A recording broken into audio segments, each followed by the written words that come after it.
How to grow iris. Common names for members of this genus include iris and flag. It grows well in USDA zones 2 to 9. It may be hardy perennial, half hardy perennial, or a hardy bulb in nature. As a large genus, members can range from 4 inches to 6 feet in height. This is about 10 to 180 centimeters. The blooming season is species dependent and may occur at any time of the year, depending upon the species being grown. Flowers may be purple, brown, maroon, white, blue or yellow in colour. The flowers are showy and the colours are often pastel in nature. Ideally plant out iris and flag early in the autumn. Plant the bulbs at about 5 inches deep. This is about 12 centimeters. Again, this is species dependent. The rhizomes should be level to the soil surface.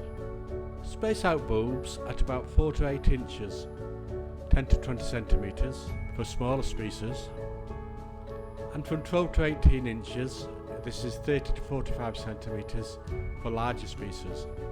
Ideally, locate plants in an area exposed to full sunlight. Though, as it is a large genus, some members prefer to grow in partial shade. The soil pH can be from 5.5 to 8. They prefer dry or moist soil, depending upon the species. Plants do best if provided a low nitrogen spring feed. Water regularly during prolonged dry spells. Once blooming has finished, it is best to deadhead the plants.